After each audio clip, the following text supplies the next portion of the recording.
अच्छी तरह से रह रहा है कोई पत्रकार तो, और उसमें कोई किसी को शिकायत नहीं, उनसे कोई शिकायत नहीं कर रहा है, अगर वो सही तरीके से है तो कोई हर्ज नहीं, बहुत अच्छी बात है। पैसे सबको मिल रहे हैं और मिलने भी चाहिए। दूसरी बात ये कि कुछ, अब मैं ज़्यादा नहीं वो करूँगा क्योंकि ये समय की कमी है, और कुछ नैसर्गिक, कुछ शाश्वत मूल्य हैं जो पत्रकारों के पास हैं और होने भी चाहिए।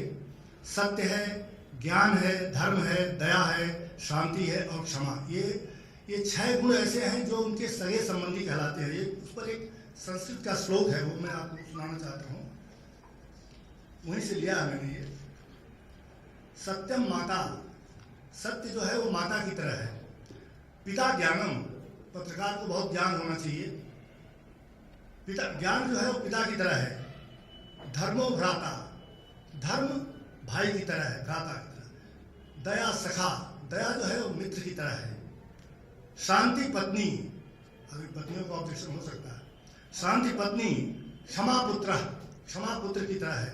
सदेते मम बांधवा, किसी पत्रकार ने कहा ये 6 मेरे भाई बंधु हैं, सगे संबंधी हैं 6। इसके आधार पर मैंने 10 सूत्र भी लिखे हैं, वो मैं पढ़ के सुनाऊंगा, उस पर कोई भाषण नहीं दूंगा।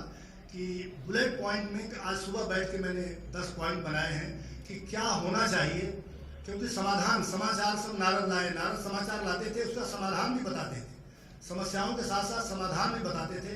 यहाँ हम समस्याएं ला देते हैं, समाधान नहीं बता पाते, तो समाधान भी जरूरी है। मैंने 10 वो लिखा है, 10 पॉइंट लिखे हैं। अब इसमें क्या आपको पसंद आएगा नहीं आएगा कोई बात नहीं, सार को गई रहे थोता दे उड़ाए, जो आपको ठीक लगे वो दिमाग में रखिएगा, नहीं तो छोड़ दीजिए, कोई बात नहीं। मेरे विचार हैं इसलिए मैं रखना चाहता हूँ, वो शुद्ध रूप में है, ज़्यादा भाषण नहीं दूंगा। अपने पत्र, चैनल या संस्था के नाम पर गर्व कीजिए, जोश और उत्साह दिखाइए, किंतु अहंकार नहीं। अहंकार नहीं होना चाहिए कि मैं फला का अखबार का संवाददाता हूँ, सभी ठीक है, सब संवाददाता है, सब संपादक हैं। दूसरा, पत्रकारिता में दूसरा है नई चीज़ों के बारे में सोचिए। पत्रकारिता में एक ही रथ मृत्यु समान है, इसीलिए हम लोग बार बार कहते हैं पत्रकारिता में चीज़ें बदलते रहिए, अपना प्रेजेंटेशन बदलिए, अपनी स्टाइल बदलिए, एक ही चीज़ नहीं होनी चाहिए। तीसरा है बहुज्ञानी बनिए, मल्टीटास्किंग, ये ज़माना मल्टीटास्किंग का है। अवसर मत खोइए, बहुत अच्छा मौका मिला है, जैसा हमारे एक भाई ने कहा कि यहाँ वाल्मीकि आते हैं, बहुत अच्छी बात कही, तो वो अवसर मिला है तो वाल्मीकि बन के दिखाइए। इस चीज़ का जरूर ध्यान रखिए। चौथा पॉइंट है, व्यक्ति से बड़ा समाज है, सरकार से बड़ा देश है, और संस्था और सिद्धांत अमर है, मनुष्य तो मरणशील है। 5वां है, शत्रु और मित्र दोनों बनाइए। मित्र ऐसे हों जो आपसे आदर प्राप्त कर सकें, और शत्रु ऐसे हों जिनसे आप द्वेष न कर सकें। 5वां, आर्थिक और साहित्यिक क्षेत्रों में आक्रमण का सामना आक्रमण से कीजिए।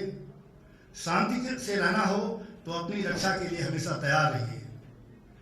7वां, तलवार और पैसा ये दोनों कलम के दुश्मन हैं। तलवार और पैसा दोनों कलम के दुश्मन हैं। आवश्यकता पड़े तो जीवन और धन की बलिदान करिए। अब ये कलम जो है वो झुकती नहीं है, कलम सीधी है, अगर इसको झुकाने की कोशिश करेंगे तो टूट जाएगी, झुकेगी नहीं, ये झुक नहीं सकती है। कुछ बिगड़ने की बातें आई हैं बीच में, बहुत एबरेशंस हैं, मगर ये कलम सीधी रहेगी हमेशा, झुक नहीं सकती कभी। और इस पर भी एक छोटी सी कविता है, मैं आपको सुनाऊंगा किसी की, हालांकि मुझे लगता है आज़ादी की पहले लिखी गई थी, मैं याद करके लिखा हूँ, मैं सुना दे रहा हूँ आपको। जो कलम सरीखे टूट गए पर झुके नहीं, उनके आगे दुनिया शीश झुकाती है। जो कलम किसी कीमत पर बेची नहीं गई, वह तो मशाल की तरह उठाई जाती है। हैं कहाँ कलम के धनी आज इस दुनिया में, जिसको देखो वह कलम बेचता फिरता है। जब कलम गुलामी की सूली पर चढ़ती है, आज़ादी की आंखों से लहू गिरता है।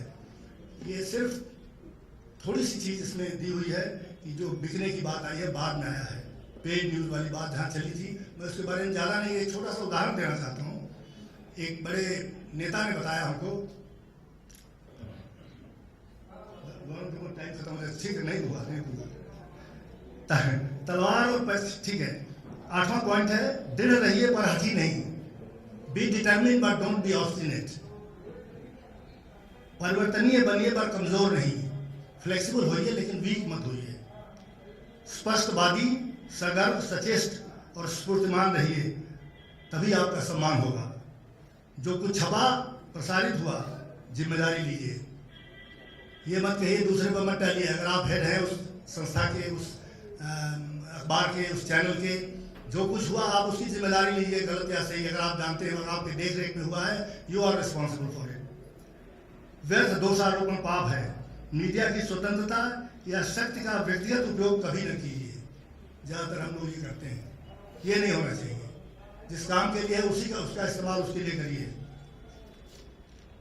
बस समय की कमी है, इसलिए अब इससे ज़्यादा नहीं बोलूँगा। बहुत बहुत धन्यवाद। Thank you.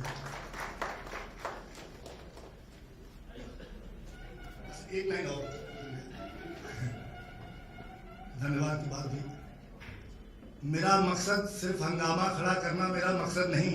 मेरी कोशिश है कि सूरत बदलनी चाहिए, इसमें हम सबको साथ रहना है। Thank you.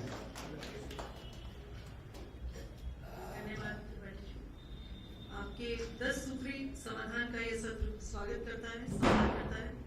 धन्यवाद। आपने जो मुद्दा उठाया वो महत्वपूर्ण है और मूल्यों के बारे में इससे एक नई दिशा मिलती है। अब मैं माननीय अध्यक्ष महोदय डॉक्टर रमेश चंद्र त्रिपाठी जी से अनुरोध करती हूँ कि वे आए और अपनी बात।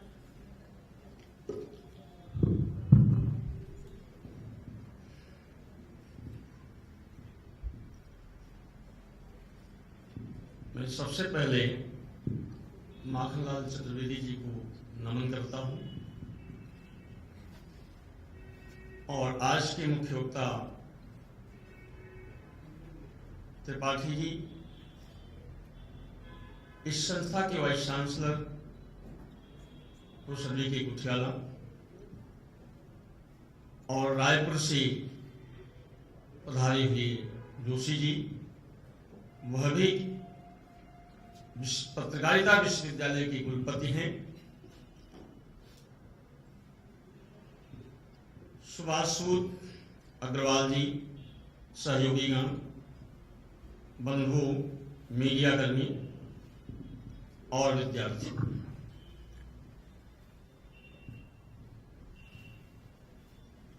दुश्मनों की जब मार होती है तो शरीर पर लगती है। शरीर आदि जब प्रहार करता है तो शरीर पर करता है, लेकिन अपने लोग जब प्रहार करते हैं तो हृदय पर करते हैं। इसके पीछे प्रोफेसर वी के कुठियाला जी।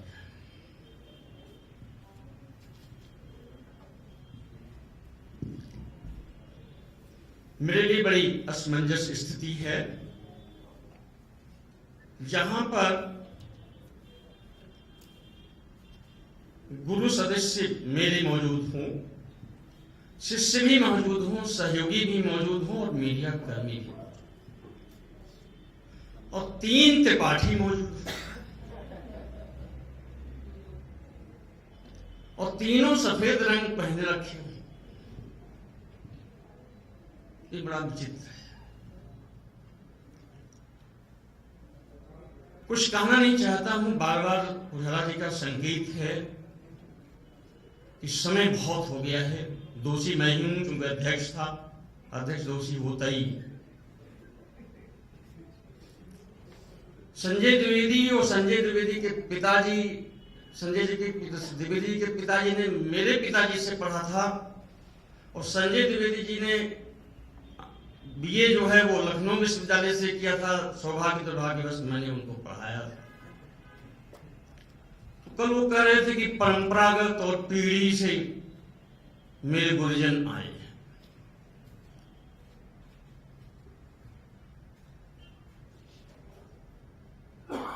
कुठियाला जी के लिए, क्योंकि पटरी समय से गाड़ी उतर गई है तो थोड़ा सा मैं भी पटरी से अलग ही रहूंगा।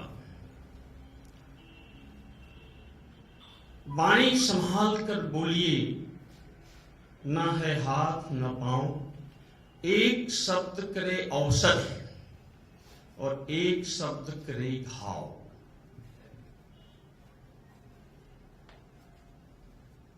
सूद साहब के लिए भी मेरे पास एक 4 लाइनें हैं।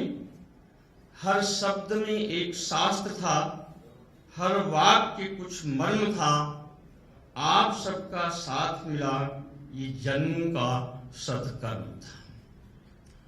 कुठेला जी के लिए मैं इसलिए कहूंगा कि 2 दिन से जो विचार मंथन हुआ उसमें कुछ जो विचार थे वो बड़े मन को झकझोरे और मैं रात भर सो नहीं पाया। सवेरे 3 बजे एक सपना आया कि मूल्य है क्या।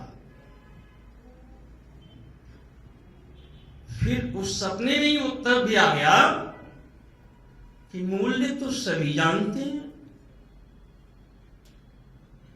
ऐसा शायद ही यहां कोई हो जो मूल्य ना जानता।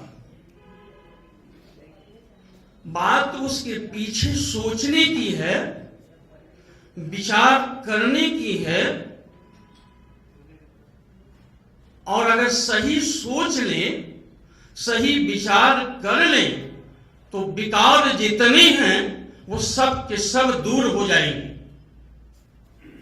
और सोचने की पद्धति भारतीय चिंतन पद्धति है,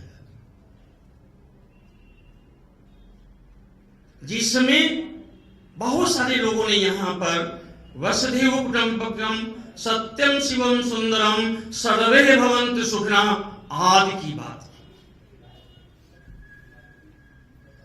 यह भारतीय चिंतन का स्वरूप है, जिसके नाते कुठेला जी ने अपने वो जो एक निमंत्रण पत्र है उसमें लिखा था, सशक्त मीडिया सशक्त भारत।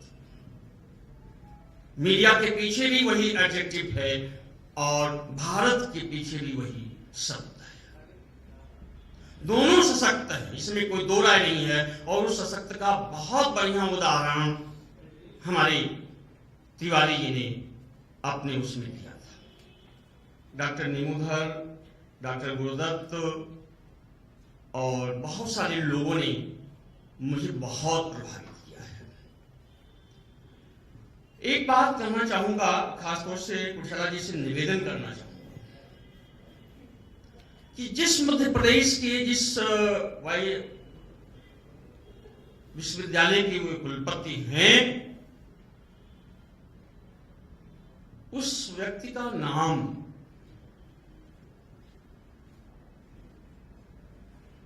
बहुत ऊंचा है। शायद अभी मैं पढ़ रहा था वो लिटरेचर, तो उसमें था कि एक भारतीय आत्मा पर डॉक्यूमेंट्री दिखाई गई, PRSI ने शायद उसको पुरस्कृत किया या सम्मान। मैं नहीं जानता कि कितना काम माखनलाल चतुर्वेदी के परिप्रेक्ष्य में यहां पर हुआ। आपको बता देना चाहता हूं कि उस जमाने से लेकर 1913 से लेकर और आज तक वैसी कोई राजनीतिक पत्रिका नहीं निकली जिसका नाम था प्रभात। और उसके संपादक चतुर्वेदी जी का नाम तो लिया जाता है, उनके साथ कालूराम गंगराड़े भी थे, वह भी संपादक थे। काम यहां हुआ है तो बहुत अच्छी बात है, नहीं हुआ है तो होना चाहिए। दूसरे जितने विशेषांक उसके निकले हैं सब राजनीति के परिप्रेक्ष्य में थे। पंजाब हत्याकांड, रायबरेली हत्याकांड, अकाली सत्याग्रह, लोकमान्य तिलक स्मृति, राष्ट्रीय अंक, झंडा अंक और बेलगांव कांग्रेस अंक।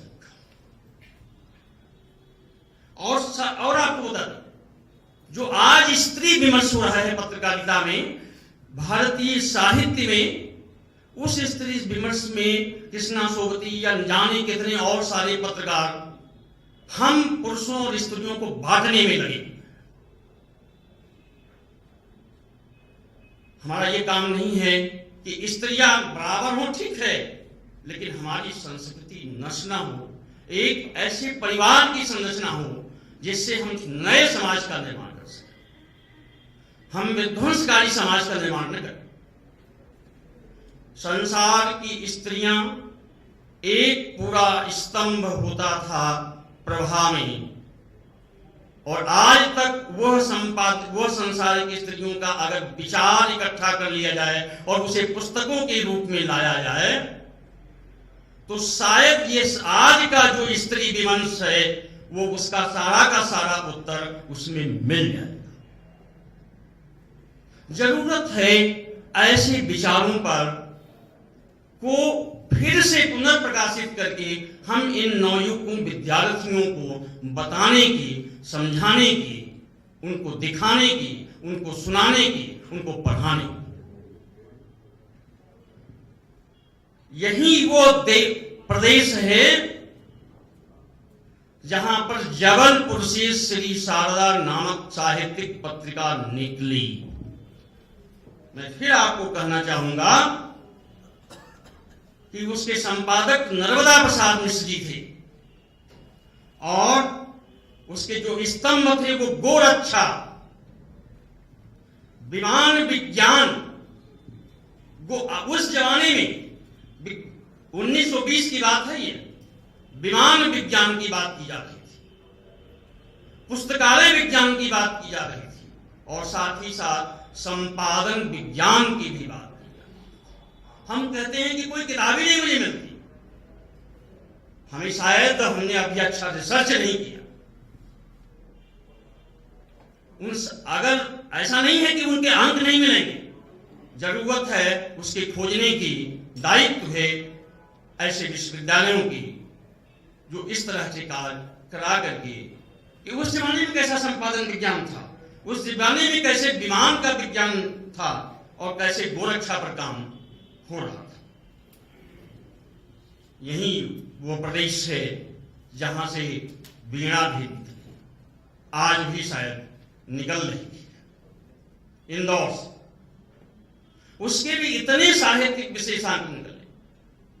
साहित्य की दुनिया में श्री शारदा एक ऐसी अकेली मैगजीन है इतिहास के परिप्रेक्ष्य में, जितना हिंदी का लिटरेचर लिखा गया उसमें छायावाद जैसा तत्व था, वह तत्व केवल श्री शारदा ने स्थापित किया, बाकी किसी दूसरी मैगजीन ने उस समय नहीं स्थापित किया। यह उसका साहित्यिक प्रवेग है, साहित्यिक अवदान है। बहुत कुछ मेरे पास है, इतनी उलझन थी कि रात को मैं 4:30 बजे उठ गया और तब से मैं फिर कुछ लिख रहा था। उसमें जो लिख रहा था उसमें एक श्लोक मुझे मिला, सोचा बहुत कुछ कहा गया। जो कुछ भी लिखा जाए उसमें एक दृष्टिकोण यह होना चाहिए कि लोकतंत्र हितार्थाय, लोकतंत्र के हित के लिए बात की जानी चाहिए। विवेक लोक वर्धनी, उद्बोधनाय लोकस्य लोक सत्ता प्रतिष्ठता, लोक सत्ता की स्थापना होनी चाहिए, उसकी प्रतिष्ठा होनी चाहिए, एक अच्छे समाज के निर्माण होना चाहिए। कल दैनिक भास्कर में एक सज्जन का नवचिंतन जो कॉलम आता है उसमें बड़ा अच्छा धर्म और विज्ञान और उसके सियासी स्वरूप बड़ा अच्छा विचार है। मैं उसमें बताना नहीं चाहूंगा, लेकिन कल रात में मैं पढ़ रहा था तो उसको मैंने दैनिक भास्कर होटल में मिला तो मैंने उसको देखा, लेकिन लगा कि कैसे धर्म पर क्या क्या सोचा जा रहा है, क्या क्या सोचा जाना चाहिए। आखिरी में उसने ये कहा, उस लेखक ने, एक पुनर्जागरण, एक फिर से जरूरत है पुनर्जागरण, एक फिर से जरूरत है उस परिपेक्ष में धर्म को, विज्ञान को, संस्कृति को समझने की। हमारे यहाँ सब कुछ है, उसको फिर नए सिरे से खोजने की जरूरत है। जिस कुंभ की बात हमारे कुठारा जी कर रहे थे, उसका कोई विज्ञापन समाज में, विश्व में नहीं होता, कभी कोई विज्ञापन नहीं होता, और इतने लोग आते हैं जिसका कोई जवाब नहीं। पूरा विश्व आता है और वहीं पर समरसता का सिद्धांत स्थापित होता है। वहीं समरसता दिखाई पड़ती है। वहां भी धर्म एक लाभ, जब लोभ का संपन्न बन जाता है तब समाज का विनाश होने लगता है। लेकिन वहां वो इस भावना से नहीं आता है, वहां वो आता है दूसरी भावना से। उसे एक हमारे कॉन्सेप्ट में यह है कि वहां गंगा स्नान से मोक्ष मिले, यह एक विराजमान।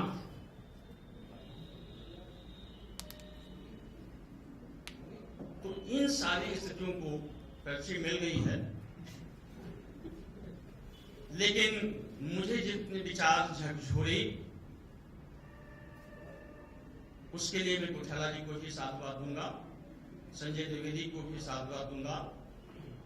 सुभाष सूद की जो वास्तविकता और व्यवहारिकता के बीच का जो द्वंद्व है उस पर भी विचार करने की जरूरत है।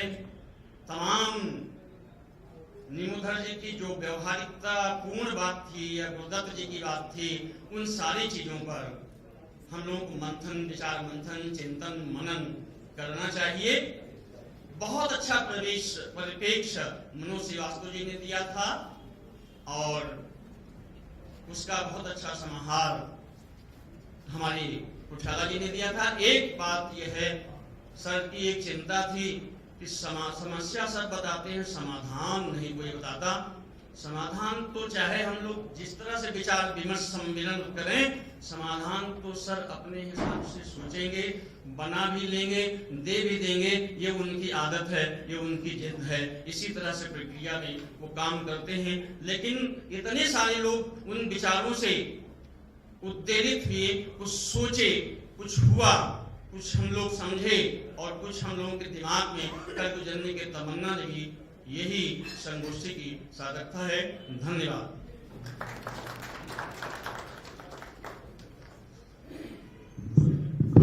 माफी चाहते सर, आप सबका बहुत बहुत धन्यवाद, इतना धैर्य आपने बनाए रखा। और मेरा अनुरोध है माननीय कुलपति जी से, ये प्रतीक चिन्ह देने का समय है और मोमेंटो देने का समय है। अध्यक्ष महोदय और मुख्य वक्ता जी को प्रतीक चिन्ह देने के लिए मैं माननीय कुलपति जी को आमंत्रित करती हूँ। कृपया कुलपति जी आए और सुभाष सूद जी को मोमेंटो देने के लिए आमंत्रित करती हूँ। सभी वक्ताओं को मोमेंटो दें और माननीय कुलपति जी, मुख्य वक्ता और अध्यक्ष महोदय को। माननीय विनोद जी, कुलपति जी के अनुरोध पर माननीय विनोद जी से आग्रह। आइए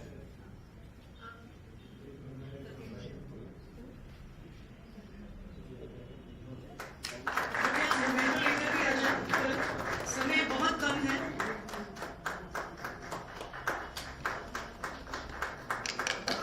धन्यवाद। मैं सभी वक्ताओं को आमंत्रित करना चाहूंगी मंच पर एक एक करके। श्री विजय मनोहर तिवारी जी प्लीज की ओर से सम्मान स्वरूप मोमेंटो। श्री आशीष जोशी जी,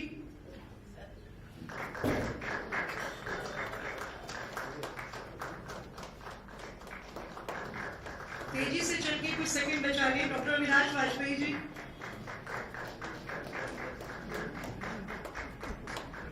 डॉक्टर सौरभ मालवीय जी,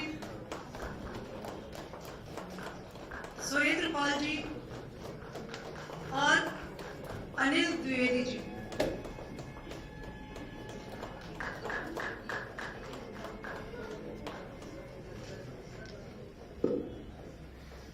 सचमुच यह विमर्श निश्चित रूप से मीडिया जगत और शेष समाज के लिए नई दिशा खोलने में समर्थ रहेगा, पूरा विश्वास है। अब मैं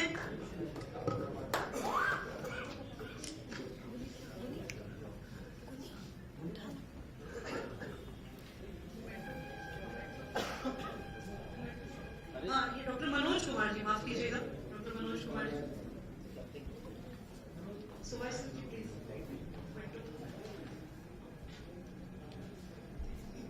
धन्यवाद। अब मैं समापन सत्र के संचालन के लिए डॉक्टर अनुराग सीता जी से आग्रह करती हूँ कि वे मंच पर आए और सत्र को आगे बढ़ाएं। और माफी चाहती हूँ, संचालन कार्य मैं पूरी सफलता से समय पर नहीं कर पाई। हम लोग अपने अपना स्थान में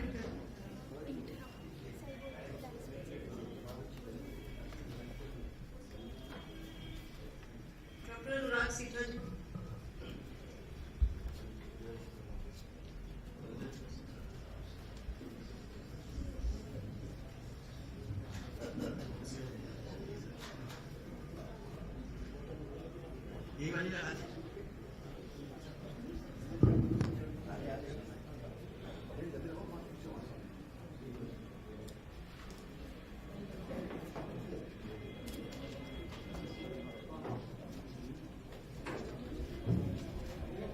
में आयोजित मध्य प्रदेश सरकार तथा माखनलाल चतुर्वेदी राष्ट्रीय पत्रकारिता एवं संचार विश्वविद्यालय के तत्वावधान में मीडिया और मूल्य विषय पर आयोजित राष्ट्रीय संविदा सत्र में के समापन सत्र में आपका सहर्ष स्वागत करता हूं। इस समापन सत्र को थोड़ा सा विलंब से शुरू कर पा रहे हैं क्योंकि बहुत ही विचारोत्तेजक व्याख्यान जो है वो इसके पूर्व सत्र के अंतर्गत दिए गए थे। लगातार श्रोता जो है वो इस तरह की बातचीत कर रहे थे कि उन सबको सुना जाना अनिवार्य था, इसलिए थोड़ा सा विलंब हुआ है। इसके लिए थोड़ा सा क्षमा प्रार्थी हैं। पर इस समापन सत्र में मैं आप सबके लिए आमंत्रित करता हूं। इस समापन सत्र के मुख्य अतिथि हैं डॉक्टर सच्चिदानंद जी जोशी, कुलपति कुशाभाऊ ठाकरे विश्वविद्यालय के। मुख्य वक्ता है श्री अनूप स्वरूप जी, कुलपति जागरण लेक सिटी विश्वविद्यालय के। अध्यक्ष जी हैं प्रोफेसर ब्रजकिशोर कुचियाला जी, जो कुलपति हैं माखनलाल चतुर्वेदी विश्वविद्यालय के। मैं आप सबको आमंत्रित करता हूं यहाँ पर, तथा विशिष्ट अतिथि हैं श्री दीपक शर्मा जी प्रज्ञा प्रवाह के, तथा संचालक श्री लाजपत आहूजा जी मध्य प्रदेश सरकार की ओर से। आप सबको मैं स्टेज पर आमंत्रित करता हूँ। कृपया आए स्टेज पर अपनी जगह।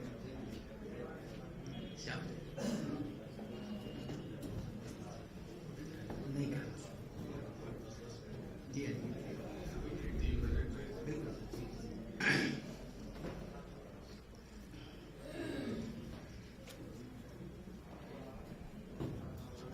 इस सत्र के स्वागत के लिए जैसा कि परंपरा रही है, हम किताबों से अपना स्वागत करते हैं। मैं सबसे पहले आमंत्रित करता हूं डॉक्टर सुनीता द्विवेदी मैडम को कि वे मुख्य अतिथि महोदय को किताब देकर स्वागत करें।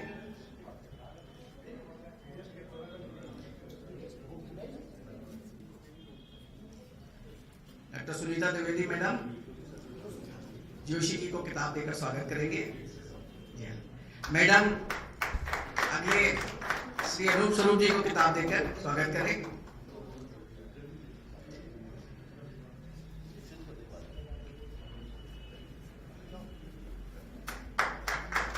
श्री दीपक शर्मा जी को स्वागत करें। श्री आहूजा जी का स्वागत करें।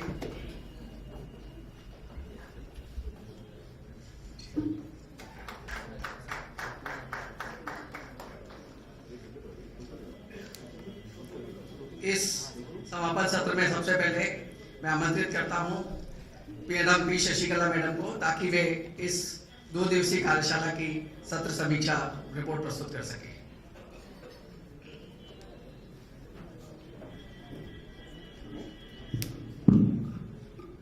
Good afternoon, everybody. This is a report on the National Seminar on Values in Communication and Information Technology. The 2-day National Seminar on Values in Communication and Information Technology, organized by Makhanlal Chaturvedi National University of Journalism and Communication, Bhopal, with support of the Department of Public Relations, Government of Madhya Pradesh, during 14th and 15th March 2015 at the Makhanlal University campus, Bhopal. This seminar was started with a prerequisite for the delegates and the participants to be present and contribute for the deliberations for the complete 2 days. With this, 51 members registered for the seminar, where 18 delegates were from out of Bhopal. The delegates participated in the deliberations were from Delhi, Chandigarh, Hisar, Ahmedabad, Lucknow, Raipur, Bilaspur, Indore, Gwalior and Bhopal. On 14th March, the seminar was inaugurated by Shri Manoj Srivastav, Principal Secretary for Culture Department, Government of Madhya Pradesh. The session was chaired by Honorable Vice Chancellor, Professor Brajkishore Kutiala. Shri Sanjay Dwivedi was the coordinator for the session. There were 4 sessions and the details are as follows. The first session on values of human life and the relevance in media was chaired by Shri Subhash Chud, Subhash Sood, Public Relation Practitioner from New Delhi. The main speaker for this session was Dr. Sachidananda Joshi, Vice Chancellor, Kushabao Thakre University, Raipur. Speakers of this session were Shri Rakesh Sharma from Chandigarh, Shri Ashok Malik from Chandigarh, and Shri KG Suresh from Delhi. Dr. P. Sashikala was coordinator for the session. And the second session on values of media professionals, public relations, advertising, new media, information technology. This session was chaired by Shri Vinod C. Agarwal, Director General of Taslim Research Foundation, Ahmedabad. The main speaker for this session was Dr. Nimodar from Delhi, and the speakers of this session were Shri M.R. Patra from Hisar, Professor C.P. Agarwal from MCU, Dr. Anurag Shita, Dr. P. Sashikala, Shri Vishwesh Thakre, and Srimati Mamta Oja. Dr. Pavitra Srivastav coordinated the session. And the third session on values of media professionals, media teachers, media researchers, RTA volunteers, NGO volunteers, and media students was chaired by Shri Vinod C. Agarwal, Director General of Taslim Research Foundation. The main speaker for this session was Dr. Gurudutt from Jharkhand Lake University, Bhopal. Speakers of this session were Shri Subhash Sood, Shri Sahid Ali, Dr. Shrikant Singh, Dr. Pavitra Srivastav, Shri Sarman Nagle, and Dr. Monika Verma. Shri Surendra Pal was the coordinator for the session. And the last session that was held today morning was on values of media professionals for sub-editor, reporter, writer, media management, and film producer. This was chaired by Shri Ramji Tripathi ji, and the main speaker for this session was Dr. Ramesh Chandra Tripathi from Lucknow. And the other speakers of this session were Shri Vijay Manohar Tiwari, Shri Ashish Joshi, Dr. Saurav Malviya, Shri Surendra Pal, Shri Anil Dwivedi, Shri Manoj Sharma ji. And Srimati Rajni Nagpal was the coordinator for the session. And now we are in the valedictory session for this 2-day seminar, which is chaired by Honorable Vice Chancellor Professor Brij-Kishore Kutyal of MCU. And the chief guest of the session is Dr. Sachidananda Joshi ji. And the main speaker, Dr. Anup Swarup, Vice Chancellor of Jharkhand Lake University. Shri Lajpat Ahuja ji is with us, and Shri Deepak Sharma ji is also with us. So with this, thank you. मैं आमंत्रित करता हूं हमारे इस session के मुख्य वक्ता श्री अनूप स्वरूप जी को, जो कि कुलपति हैं जागरण लेक सिटी विश्वविद्यालय भोपाल के।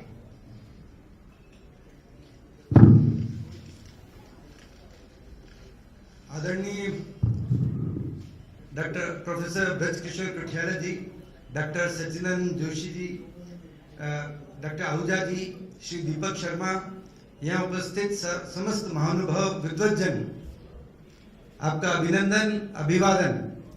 एक जो बात आप कुछ वक्ताओं को मैं कुछ सुन पाया और मैं सोच रहा था, आपने कहा कुंभ। ये तो कुंभ नहीं, मेरे ख्याल से शायद ये महाकुंभ कहलाना चाहिए। तो आप सबको और विशेषकर प्रोफेसर ब्रजकिशोर कुठियाला जी को बहुत बहुत बधाई इस महाकुंभ के लिए। भारतीय चिंतन का एक बड़ा भव्य संगम था। मुझे मैं सुनता रहा कुछ वक्ताओं को और मुझे ऐसा लगा शायद यहाँ 30 वक्ता पिछले 2 दिन में, इससे भी ज्यादा। बहुत अच्छा। मैं सोचता हूँ कि मुख्य वक्ता के रूप में शायद मेरी जगह पर डॉक्टर सचिदानंद ज्यादा ठीक रहते, लेकिन चूंकि आपने घोषणा की है तो मैं कुछ कोशिश करूंगा कि जितना। कुछ समय पूर्व टेलीविजन के ऊपर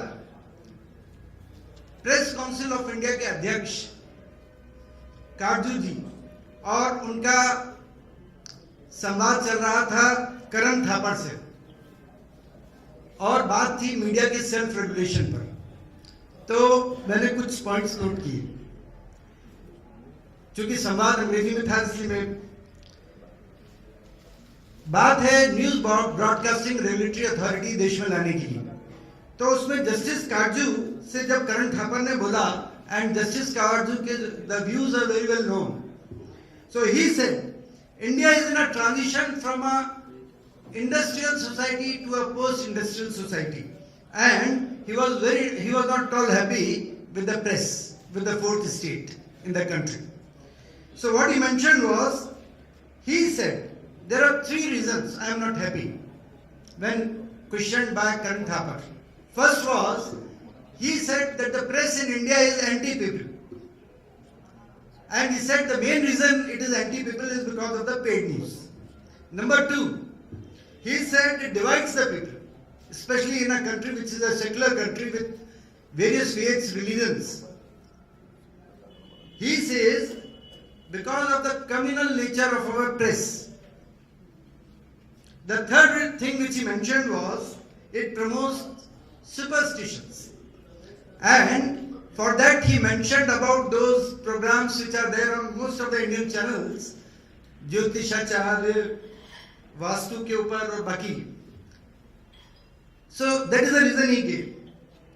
And he made a very important comment. He said, unlike in the West, where there were philosophers, and there was a fourth estate, which was the enlightened fourth estate. He mentioned of Thomas Paine and Rousseau, the philosopher. He mentioned, and I will quote now from Diderot. He said, man will never be free until the last king is strangled with the entails of the last priest. Profound words. Now I was, that set me thinking about ourselves. And for almost more than a month I was abroad, and I was in Europe and then in Australia. And I was wondering why we are failing. But after having listened to all of you, I can say we have not failed. We are going to create new pillars of freedom. And when it comes to this particular topic, I can mention what Richard Schmidt, he said, our freedom depends on large part on the continuation of a free press, which is the strongest guarantee for a free society. This is what he had to say in America, but this thing holds very much true in India of today that we see. I was also thinking about what happened in the last 300 years in India. In 1799, it was Lord Wellesley who had passed the first Censorship Act. We didn't need it, really. And our Constitution, Article 14, Article 19, Article 21, they guarantee. Not to speak of Article 44, Directive Principles of State Policy. They guarantee various freedoms, which is enshrined. But I was going through the legislative history of India and I could see, and I'll just very quickly go through 1835. I wanted to discuss some of these acts, but I know we are short of time. 1835, the Press Act. 1857, the Gagging Act. 1867, Press Registration of Books Act. 1850, Freedom of Press Act. 1956, the Newspaper Act. In 1950, 26 January was perhaps the brightest day in the history of Indian press freedom, because it was the Constitution of India and it enshrined our fundamental rights. Most importantly, freedom of speech and expression. In 1962, we had the Defence of India Act in the aftermath of the Chinese War. 1968, Civil Defence Act. 1978, PCI Act. 1923, the Official Secrets Act. 1995, Cable and Television Network Registration. 1952, the Cinematograph Act. 57, Copyright Act, MRTP Act in 1969. And now in 2000 we had the IT Act. The Cyber Laws Amendment Act was passed in the year 2008. But still we want more enactment, more regulation. I don't think we really need it. What we need is self-regulation. And this is the sort of a conference, ये जो कहा जाए ये एक संवाद है जो बहुत जरूरी है उस दिशा में. So I should compliment Professor Kothariya for this. Now, when it comes to values, I would only say this much, that his value, your value, my value is different. Our values are different. Even in our country we have got various values. My religious value would be different from somebody else's. What we have in England or in Australia or maybe in Turkey is different than what is there in US. So I thought, let me have a look at the definition as it is in the Oxford Dictionary.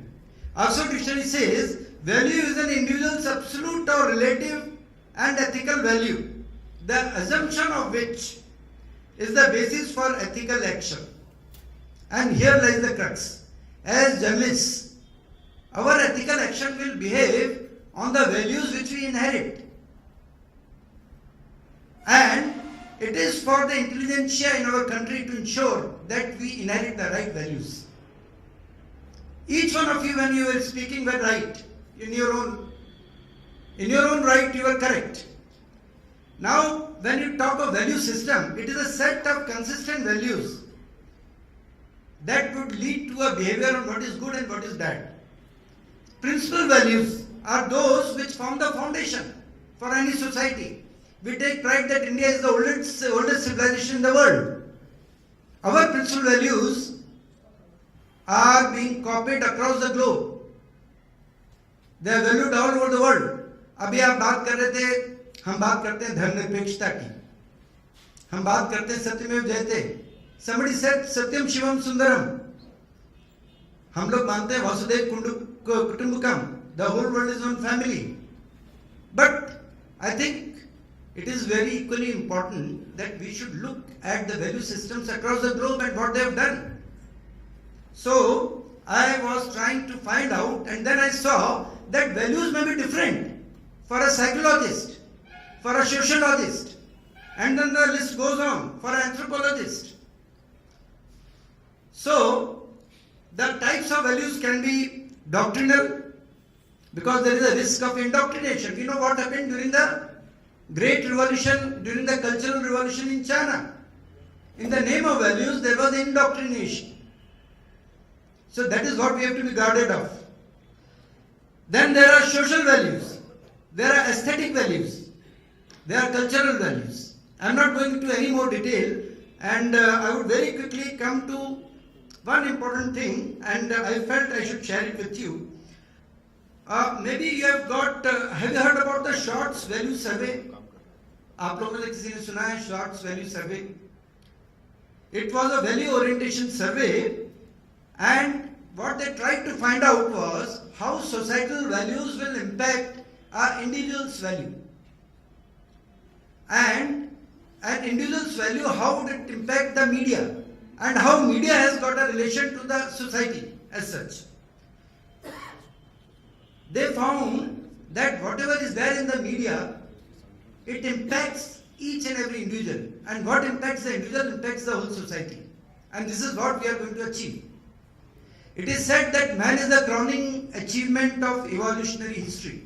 So we are still evolving, to my mind, and you all agree. So if we have to evolve to a higher level of consciousness, or I would say a higher level of enlightenment, we should try and imbibe the best from across the globe. And that is what we have been striving for. Vasudhaiva Kutumbakam is all about that. So I won't go into much detail, but there is just one important thing. There is a Maurice Hesse. He was a Maurice Massey. He was a sociologist, and he had this thing to say that the value formation for an individual has got 3 stages in life.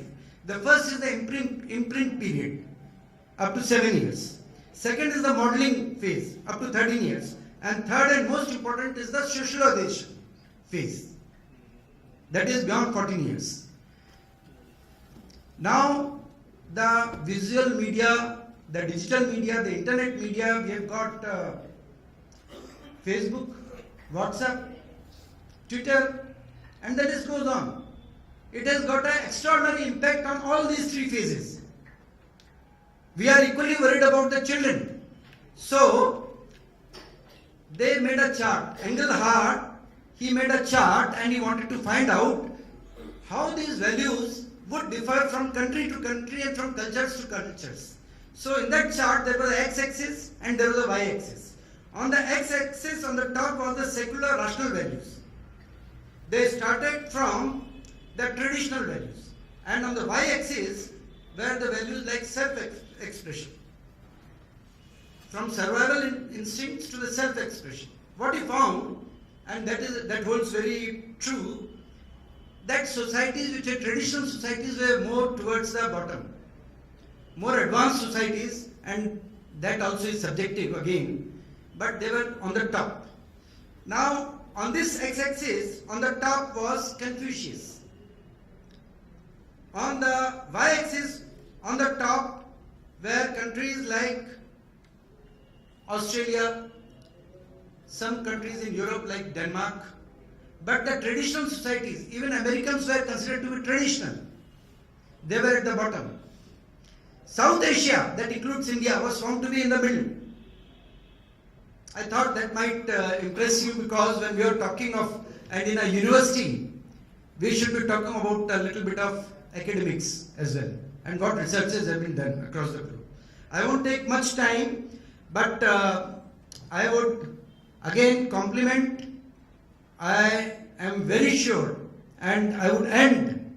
I know that all of you must be losing your patience after all these 2 days. I would end my talk with a little quotation from Edmund Burke. All that is necessary for the triumph of evil is that good men do nothing. And that holds very true. We have to do nothing. And it is the fourth state which has to ensure that good men, they arise, they awake, and they stop not until we reach our goal, in the words of Swami Vivekananda. So with these words, आप सबको बहुत बहुत धन्यवाद, आप सबका साधुवाद, जय हिंद। धन्यवाद स्वरूप जी।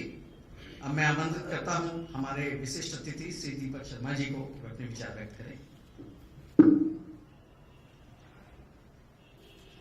एक ऐसे सभागृह में जिसमें विद्वज्जन बैठे हों, 3 वाइस चांसलर डायस पर हों, उसमें आदरणीय कुठियाला जी का ये आदेश कि शेष समाज की तरफ से कुछ बोलना चाहिए।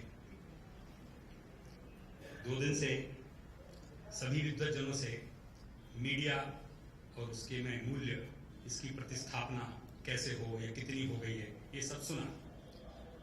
वस्तुतः जिस परिप्रेक्ष्य में यह आयोजन हो रहा है वो महाकुंभ है, उज्जैन में है। उज्जैन वो धरती है जहां पर युद्ध में भी ज्ञान का प्रसार करने के लिए भगवान को ज्ञान लेने आना पड़ा था।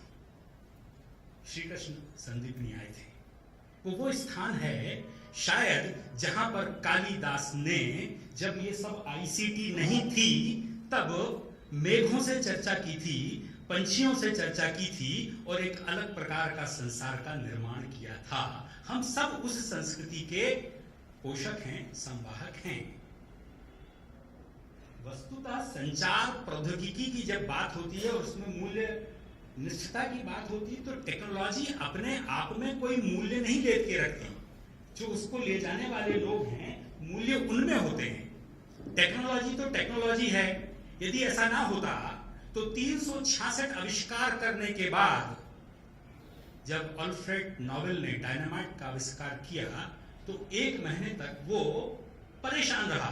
आविष्कार तो इतने थे उसके पास, पर इस आविष्कार के बाद उसको ऐसा लगा कि यह आविष्कार हो तो गया है, इससे पहाड़ टूटेंगे, सड़कें बनेंगी, हम भूमि को तोड़ सकेंगे, डायनामाइट की शक्ति है, पर यदि ये बम के रूप में गिरेगा तो घर भी तोड़ेगा। तो टेक्नोलॉजी तो दुधारी तलवार है। और शायद पिछले कालखंड में सिर्फ 15-20 वर्षों में ये जो आईसीटी टेक्नोलॉजी आई है, उसमें ना केवल मीडिया जिसकी चर्चा हम 2 दिनों से सुन रहे हैं, समाज को सब कुछ बदल डाला है। और जो इसके प्रभावी उत्पादक जिन्होंने किया है, उपयोग किया है, वह बिल गेट और मार्क जुकरबर्ग जो फेसबुक की बात कर रहे हैं, या वो जो कबूतर जिसको ट्विटर के रूप में कह रहे हैं, वो कहते हैं कि जिस दृष्टि से इसका उपयोग पूरा समाज कर रहा है वह चिंतनीय है। 1 घंटे से ज्यादा यदि इस पूरी टेक्नोलॉजी का उपयोग पीढ़ी करेगी तो पीढ़ी की कल्पनाशीलता समाप्त हो जाएगी। This is the impact of the technology on the society, a positive a negative.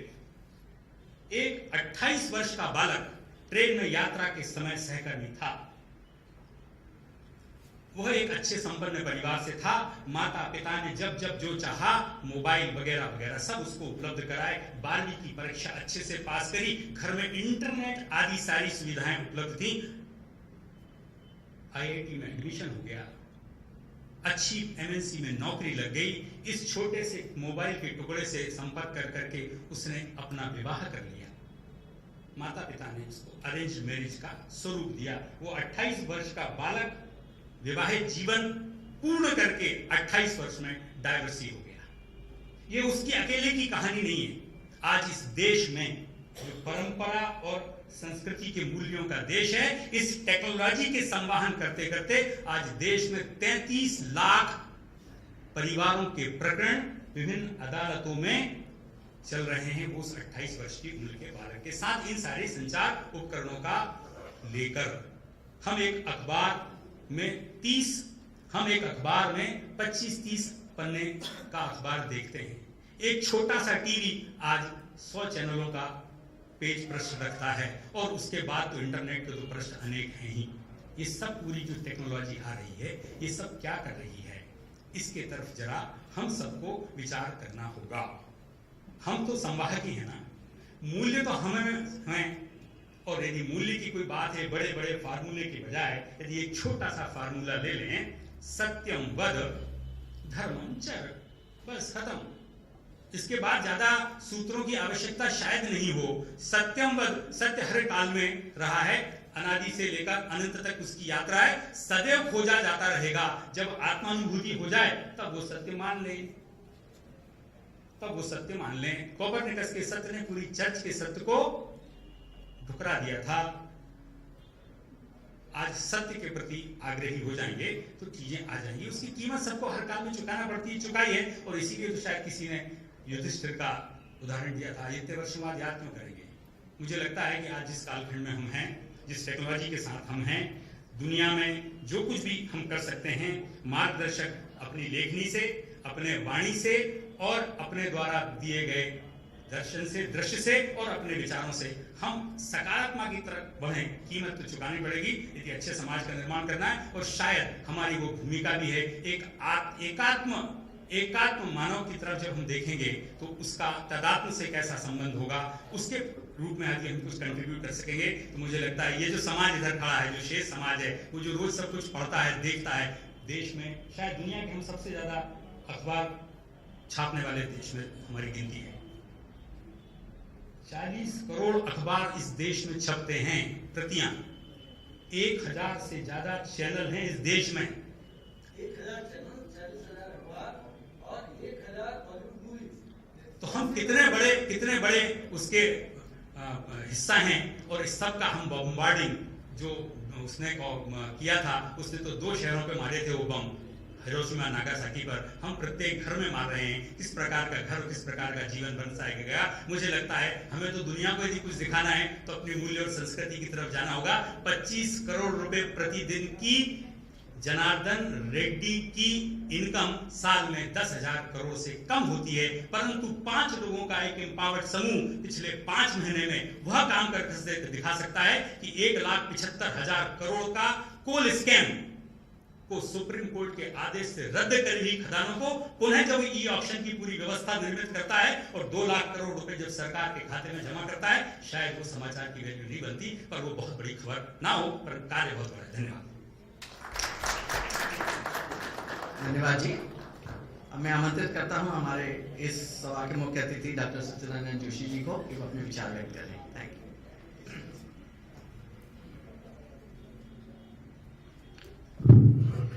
इस सभा के माननीय अध्यक्ष माखनलाल चतुर्वेदी राष्ट्रीय पत्रकारिता एवं संचार विश्वविद्यालय के माननीय कुलपति प्रोफेसर बी.के. कुटियाला जी, मुख्य वक्ता जागरण लेक यूनिवर्सिटी के माननीय कुलपति प्रोफेसर अभिनव स्वरूप जी, मेरे मित्र दीपक शर्मा जी जो कि शेष समाज के विशेष प्रतिनिधि हैं, आदरणीय लाजपत आहूजा जी, सभागृह में उपस्थित सभी सम्मानित देवियों सज्जनों, मैं बहुत कम समय में अपनी बात कहने की कोशिश करूंगा और कल जो मुझे काम सौंपा गया था उसे ही पूरा करने की कोशिश करूंगा। आदरणीय पटियाला जी का आदेश था कि मैं मीडिया टीचर्स के मूल्यों की बात कुछ करूं, और जैसा कि उन्होंने कहा था उस हिसाब से मैंने थोड़ा सा होमवर्क भी किया था, इसलिए मैं वो बात कहना चाहता हूँ। उसके पहले सिर्फ ये बताना चाहता हूँ कि शिक्षकों के जो गुण हैं या शिक्षकों की जो कोर वैल्यूज है उसके बारे में हम सभी जो कि शिक्षक हैं जानते हैं, शायद याद नहीं करते। एक बार अपने आप को रिमाइंड करने की ज़रूरत है, स्मरण करने की ज़रूरत है। परम पूजनीय गुरु जी ने बंच ऑफ थॉट्स में आधार तत्वों का पोषण एक छोटा सा चैप्टर लिखा है, आप सब लोग उसको पढ़ सकते हैं, बहुत ही 5-7 पेज का चैप्टर। उसमें उन्होंने शिक्षकों को क्या आधारभूत गुण होने चाहिए इसकी चर्चा उन्होंने की। और उन्होंने सिर्फ बहुत 2 ही बातें कही कि शिक्षक इस बात की चेष्टा करे कि वो विद्यार्थी में यम और नियमों का पालन करा सके, 5 यम और 5 नियम इनका पालन करा सके।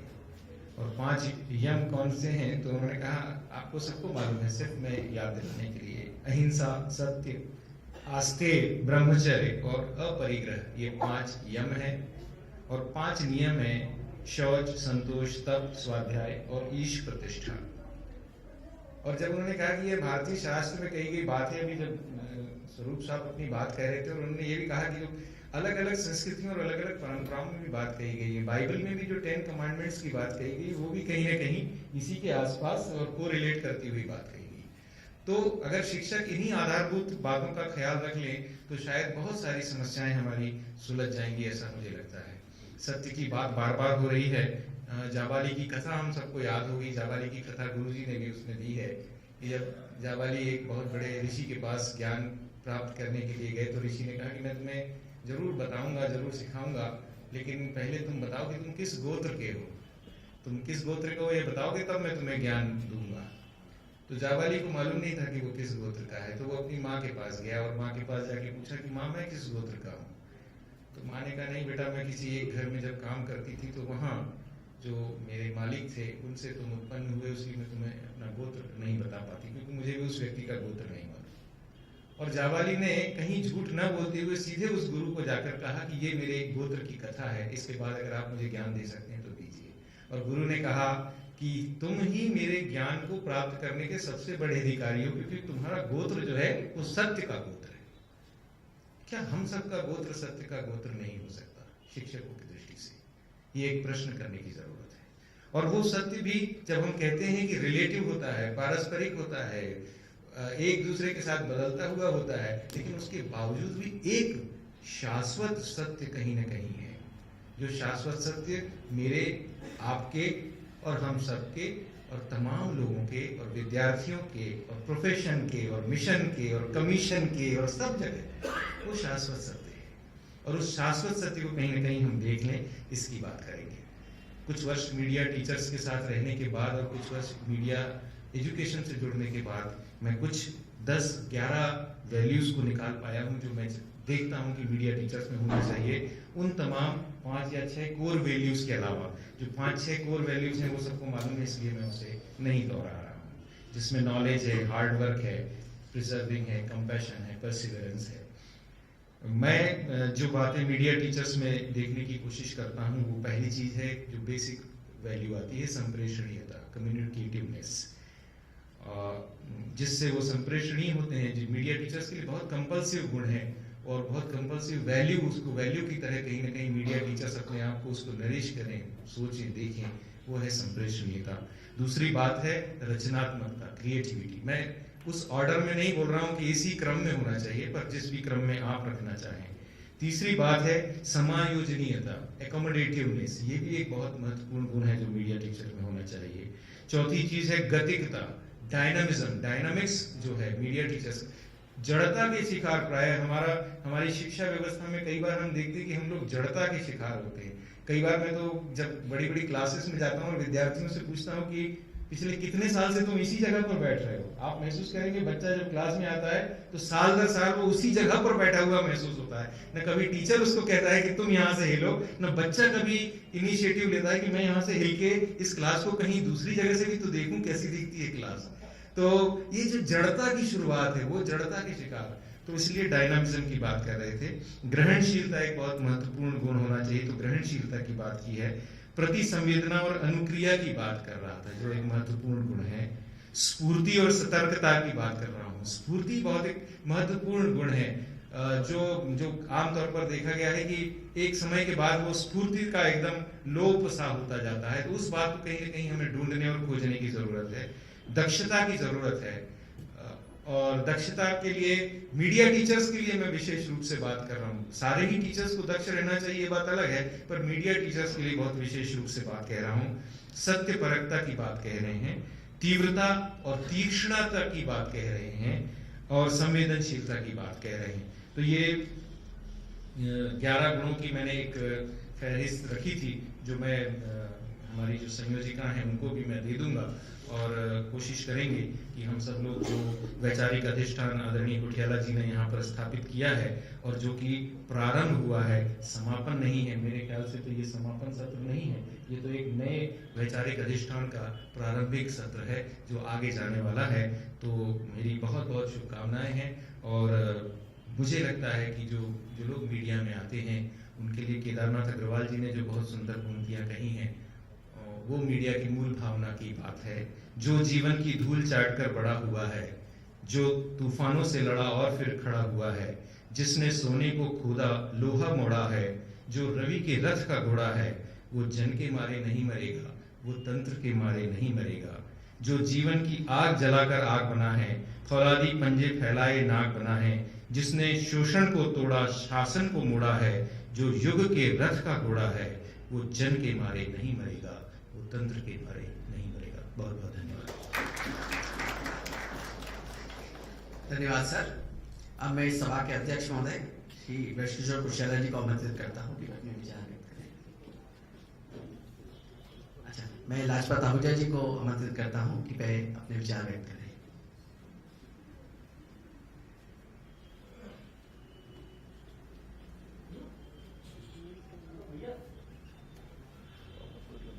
कार्यक्रम के अध्यक्ष माखनलाल चतुर्वेदी विश्वविद्यालय के माननीय कुलपति जी, और इस प्रतिष्ठा आयोजन के मुख्य सूत्रधार माननीय कुठियाला जी, कुलपति डॉक्टर जोशी जी, कुलपति स्वरूप जी, आदरणीय दीपक जी, सम्मानित सदन। वैसे मूल दायित्व तो मेरा आभार का था, पर संभवतः इस कार्यक्रम में प्रमुख सचिव जनसंपर्क आने वाले थे, तो विश्वविद्यालय के साथ कुछ ऐसा जुड़ गया है कि मुझे अक्सर प्रति वाला काम करना पड़ता है, इसलिए शायद आदेश हुआ है। 2 मिनट में मैं अपनी बात करूंगा। जैसा कि दीपक जी ने कहा था, उज्जैन के चर्चा करते हुए उज्जैनी की सिंहस्थ 2016 उज्जैन में हो रहा है। आप सब जानते हैं उज्जैन देश की प्राचीनतम नगरियों में से एक है, और वो उस समय देश की सारी लहरों का साक्षी रहा है। लहर किसी भी तरह की हो, ज्ञान की लहर हो, राजनीतिक लहर हो, सांस्कृतिक लहर हो, हर तरह की लहरों का साक्षी उज्जैन रहा है। और उज्जैन एक उस कड़ी के रूप में रहा है, महाकुंभ को आयोजन करने वाला उज्जैन, जो उत्तर से दक्षिण को और पूर्व से पश्चिम को जोड़ती थी, और देश की एकता और सभ्यता को सुदृढ़ करने वाली कड़ी के रूप में उज्जैनी रही है। और जो सभ्यता को जोड़ने वाला कार्यक्रम और आयोजन रहा है, महाआयोजन रहा है, वो कभी सभ्यता जड़ नहीं हो सकती। सभ्यता तो तभी विकसित होती है जब उसमें निरंतरता रहती है। ये आयोजन हमेशा से सामाजिक सरोकारों से जुड़े रहे हैं, इसलिए जब सिंहस्थ 2016 की तैयारियां सरकार को, आप जानते हैं चूंकि मैं सरकार के प्रतिनिधि के रूप में भी यहाँ हूँ, काफ़ी पहले से करनी पड़ती हैं। तो मुख्यमंत्री जी की, माननीय शिवराज जी की इच्छा थी कि ये सदियों से ये आयोजन सामाजिक सरोकारों के विचार मंथन के प्रतीक रहे हैं। वो केवल एक धार्मिक और सांस्कृतिक आयोजन मात्र नहीं है। तो इसलिए ये तय हुआ था कि विभिन्न विषयों पर विचार विमर्श किया जाए जो समाज को उत्तेजित करते हैं या समाज के साथ जिनकी मूल्य निष्ठता जुड़ती है। उसी क्रम में ये गोष्ठियों का सिलसिला शुरू हुआ है। अभी प्रशासन अकादमी में भी इस तरह की गोष्ठी हो चुकी है जिसमें सुशासन में मूल्य निष्ठता विषय था और अब ये विश्वविद्यालय ने ये आयोजन किया। कल के सत्र में भी मैं थोड़े समय उपस्थित था और उसमें सच मायने में तो इसलिए आभार है विश्वविद्यालय का कि उन्होंने एक तरीके से पूरा लघु भारत यहाँ खड़ा कर दिया। हर तरह के रंग के लोग और प्रतिनिधि वक्ता यहाँ उपस्थित थे और उनमें से ये प्रश्न भी उठा बार बार कि मीडिया से संबंधित अगर प्रश्न उठते हैं तो उसका समाधान भी होना चाहिए। कहीं ना कहीं से समाधान की बात भी है और उसी सिलसिले में आज जोशी जी ने कुछ एक निचोड़ भी रखा है अपने उसका। जहाँ तक मीडिया का प्रश्न है, मैं एक बात से हमेशा से चिंतित रहा हूँ कि आप जानते होंगे कि भारत में पहला प्रेस आयोग आज़ादी के बाद जब ये आई तब से बना। उसके बाद दूसरा प्रेस आयोग जब केंद्र में सत्ता परिवर्तन हुआ और वहाँ जनता पार्टी की सरकार बनी तब बना और फिर बीच में सत्ता परिवर्तन हो गया तो वो रहा और वो उसकी प्रेस आयोग की सिफारिशें भी कुछ सिफारिशें लागू हो पाई और दूसरी लागू हो नहीं पाई। 1978 से लेकर अब तक का कालखंड देखें तो इतना लंबा कालखंड हो गया और इस बीच में मीडिया का समूचा परिदृश्य बदल गया। मैंने बीच में प्रयत्न किया कि मुझे कई जो पहला प्रेस कमीशन था जिसके साथ कई न्यायमूर्ति और हर तरह के विद्वजन जुड़े हुए थे वो कहीं मिल जाए, उसकी पूरी प्रति मुझे ढूंढने में भी दी गई। यानी देश के मीडिया की जो प्रथम प्रेस कमीशन की रिपोर्ट है वो कहीं पूरे तौर पे उपलब्ध नहीं है। उसके जो अंश हैं उसके सिफारिशों के आधार पर जो कुछ क्रियान्वित हुआ वो सारांश तो उपलब्ध है। सेकंड प्रेस कमीशन की रिपोर्ट जरूर मिल गई थी। इवन मैंने दिल्ली में भी ढूंढने की कोशिश की।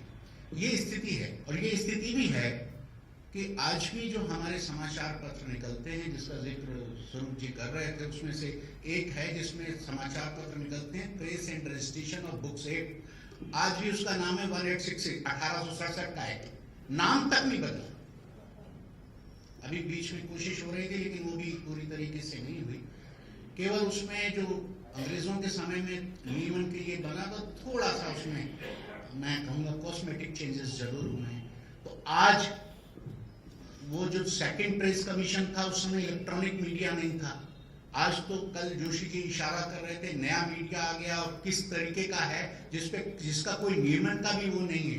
एक ही तरीका है नियमन का जैसा चाइना करता है, अगर आप सहमत नहीं है तो ब्लॉक कर दें। भारत जैसा लोकतांत्रिक देश ये भी नहीं कर सकता।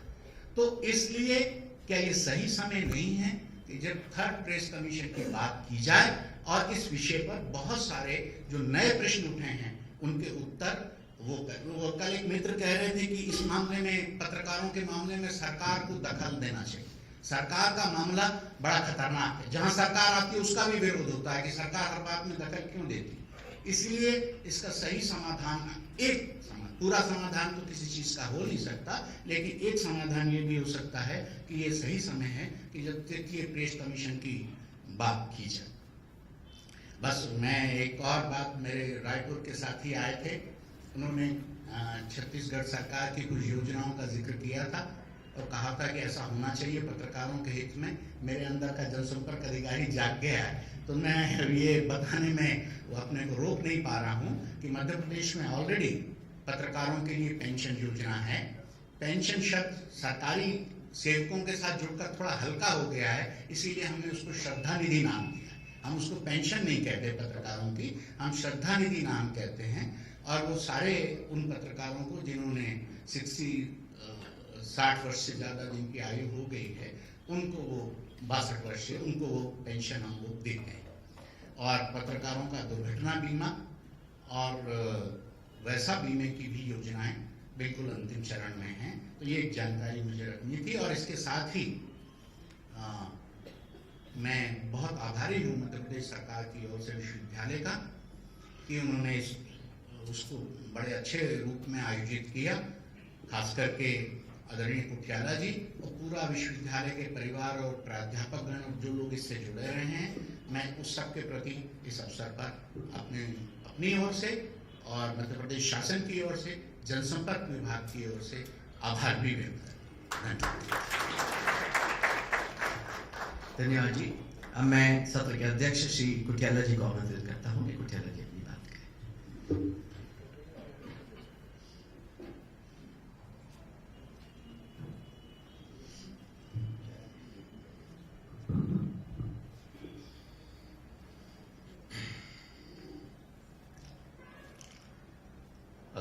अध्यापक होने के नाते मैं जब यहाँ पर बैठा तो मुझे बीच बीच में बोलने की बड़ी अंदर से भूख उठ रही थी और मैंने अपनी भूख को उसको रोका और सोचा कि बाद में बोलूँगा, मगर जो कुछ बोलने लायक था वो शायद बोला गया है। इससे पहले कि मैं अपनी बात रखूँ, मैं आप सब लोगों को एक सूचना देना चाहता हूँ या घोषणा यहाँ पर कर रहा हूँ कि श्री लाजपत आहूजा जी ने हमारे विश्वविद्यालय में रेक्टर के पद पर अपना कार्यभार संभाल लिया है। मैं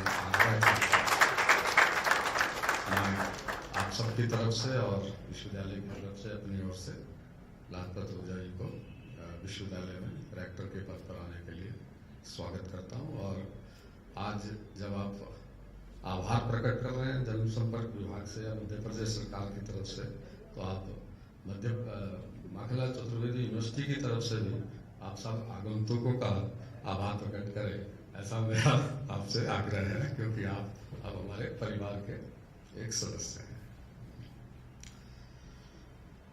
हाँ, एक समाधि पे लिखा था, एक कब्र या समाधि पे लिखा था कि don't cry for me because I died,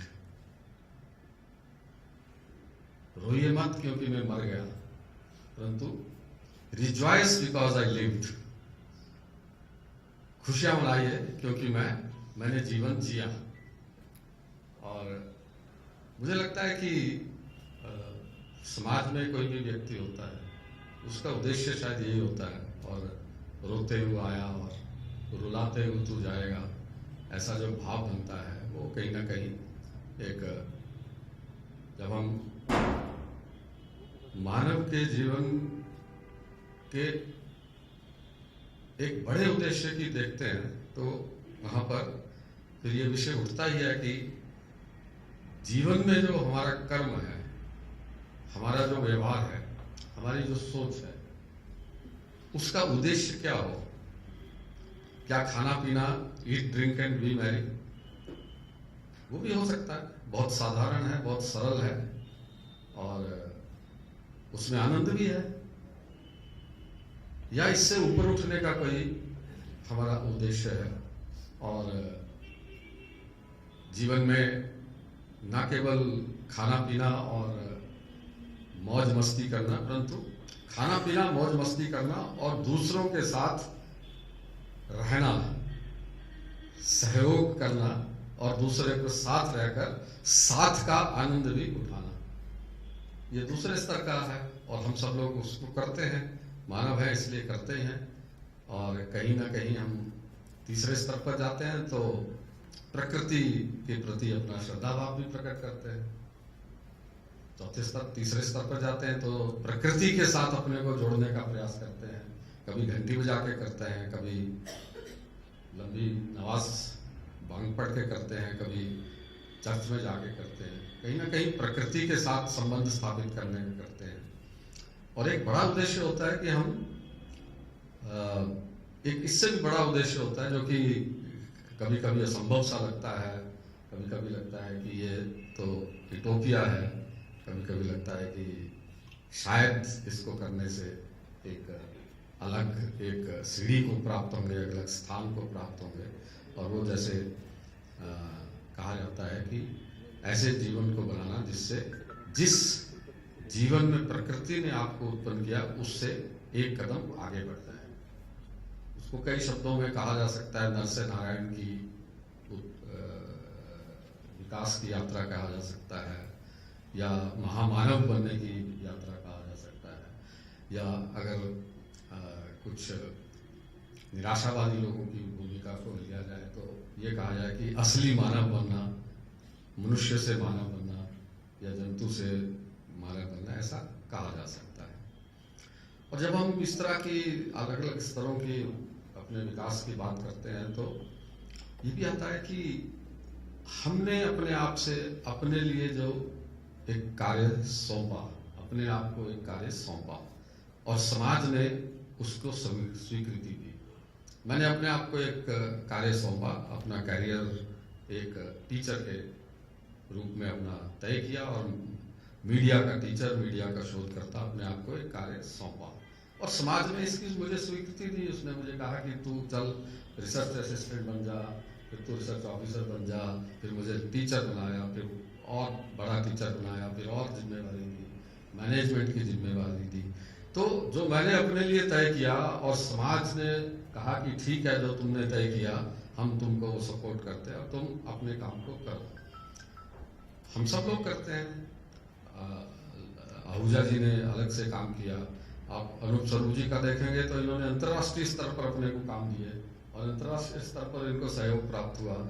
आज वो एक विश्वविद्यालय बनाने के लिए अपने आप को लगे हुए हैं। अपने जोशी जी ने कहाँ से प्रारंभ किया? थिएटर से प्रारंभ किया। थिएटर को अपना जीवन सौंपा तो थिएटर के लोगों ने इनको सपोर्ट किया।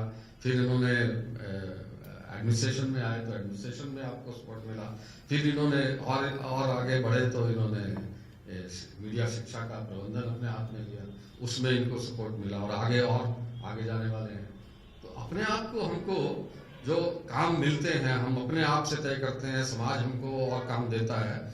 उन कामों को करने के लिए आधार क्या हो, उस काम को करने का आधार क्या हो, और आधार बनता है, आधार बनने की प्रक्रिया है। आधार बनने की प्रक्रिया क्या है कि एक ही परिस्थिति में अलग अलग व्यवहार हमारा क्यों रहता है? परिस्थिति एक ही है। एक खबर आई है कुछ कि शायद 15 लोगों की मृत्यु एक एक्सीडेंट में हुई है। अलग अलग चैनल उसको अलग अलग से प्रस्तुति क्यों करता है?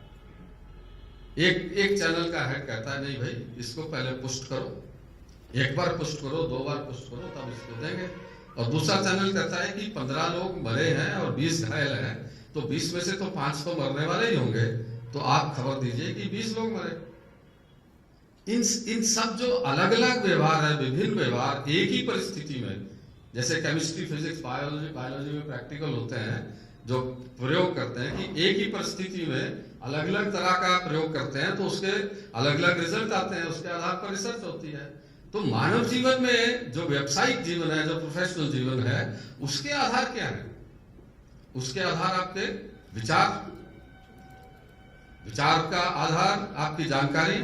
अगर इसको एक फ्लो चार्ट में लिया जाए तो आपको कुछ जानकारी मिलती है। उस जानकारी में से कुछ टोटल जो एक जंगल है, एक क्योटिक जानकारियां हैं, उनमें से कुछ को लेकर आप सूचनाओं का रूप ले देते हैं। वो सूचनाएं जो हैं वो आपके मन के विचार बनते हैं। उन विचारों को आप अपने प्रोसेस करते हैं, कुछ को रिजेक्ट करते हैं, कुछ को रिटेन करते हैं, कुछ को वेटिंग लिस्ट में डाल देते हैं और कुछ को एक्सेप्ट कर लेते हैं। उसके आधार पर आपकी धारणाएं बनना प्रारंभ होती हैं। कुछ आप आसपास दे देखते हैं जिसके कारण से आपकी धारणाएं बनती हैं। उन धारणाओं के आधार पर आपके वैल्यूज बनती हैं, आपके मूल्य बनते हैं। अब बड़ा आनंद आया आज 1.5 दिन की चर्चा में कि किसी ने मूल्य को मूल्य के रूप में नहीं लिया। सिर्फ थोड़ा सा आज एक सेशन में हुआ था जब मूल्य को प्राइस के रूप में देखा गया। ये मतलब ये बड़ी सुखद स्थिति है जब मूल्यों की बात हो और कीमत की बात ना हो। मतलब कितना अच्छा संवाद यहाँ पर 1.5 दिन में हुआ कि जब किसी ने वैल्यू की बात प्राइस से नहीं लगाई, वैल्यू की बात वैल्यू पे ही रखी। ये सिद्ध करता है कि कितनी परिपक्वता आज के समाज के, आज के मीडिया कर्मियों में, आज के मीडिया के अध्यापकों में और आज के शेष समाज में आ चुकी है कि वो मूल्य को मूल्य ही समझ रहे हैं, धारणा को धारणा ही समझ रहे हैं, और उसके बारे में वो नकारात्मकता सोच तो है ही नहीं।